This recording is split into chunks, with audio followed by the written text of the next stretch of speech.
coming off Monday talking about boundaries got me to think about no contact, because a lot of times no contact we break because they hoover us. They keep calling, right? Hoover, like the vacuum cleaner, sucking you back in. They love bomb us during the hoover, sucks us back in. We convince ourselves we want closure, so we break no contact, and then we end up back in. There's a lot of things about no contact. I've been discussing it for 3 years. Please look up. There's a lot of videos on no contact in our list of this series of, God, this one is 761 long form videos. So please look them up because there's a lot to know. But when I think about boundaries from Monday, and it led me to this, what I realize now is my choice to go no contact, just like boundaries, is to protect myself. You are good enough to instill something to protect yourself. If you have determined that this person is toxic, narcissist, has this disorder, and was mean to you, has mistreated you, has lied to you, and you institute no contact, that is now a boundary you're setting. You said to yourself, I no longer want to speak with this person. So why do we fold? Why do we fold? We know all the reasons we fold. I mentioned a few at the top of this video. You want closure. They come at you hard, love bombing you. They start crying. They send you videos of they're sick, they don't feel well. They've lost 13 pounds because you broke up with them. This is all stuff that I heard. And then I folded. It's the same as a boundary, you guys.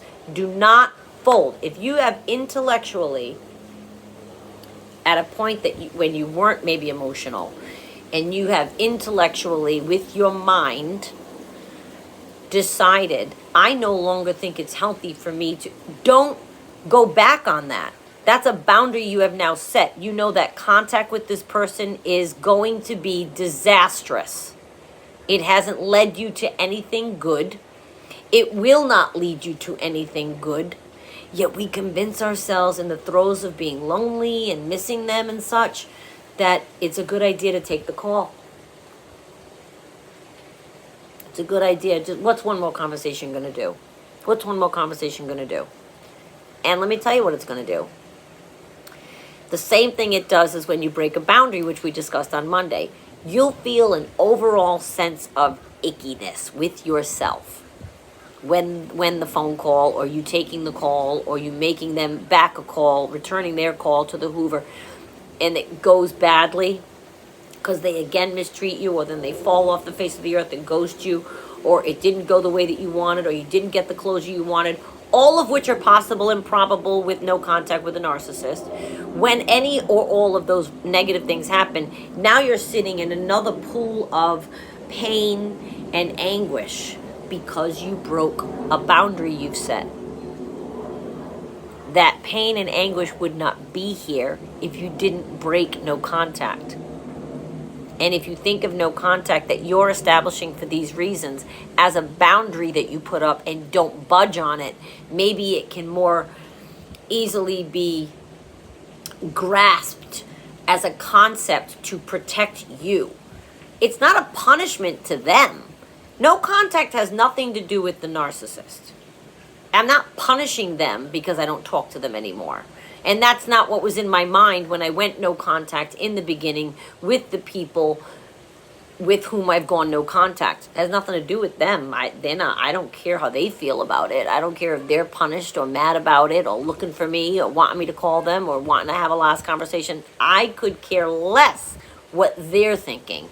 I decided it was at a point, whether it was a romantic partner, and you guys know it could be business partner, family, friend, whatever role the narcissists have had in my life, they're all gone now. And there is a no contact from my end that I've instituted forevermore. I will never again allow someone into my life that all they ever did was be mean to me, call me names, make fun of me, talk behind my back, mistreat me. Never. Why? And I did it over and over and over again.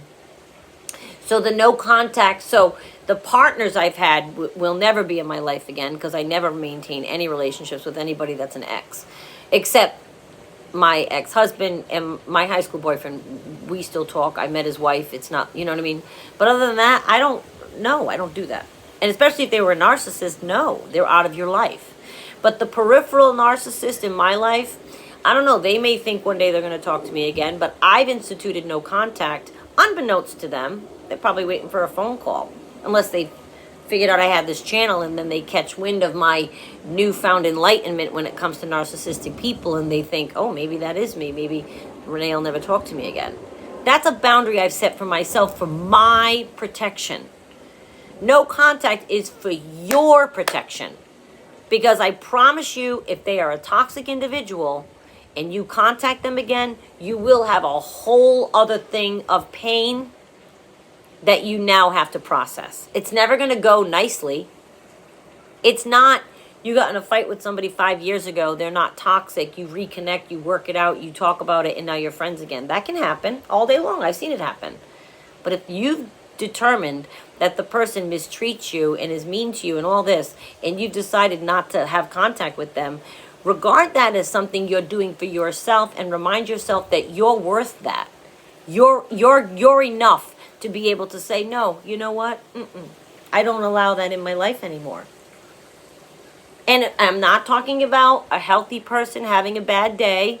No, we all can have bad days. We can all be grouchy. That's not being mean to someone. We can have disagreements with each other, and we can voice those. That's not being mean to someone, right? I disagreed with somebody yesterday, and they just laughed and go, well, you can think that. We moved on to the next topic. No fight, no foul, no worries. Not everyone's always going to agree, but no contact with a toxic individual, you decided that. And I want you to remember the reasons you've decided it.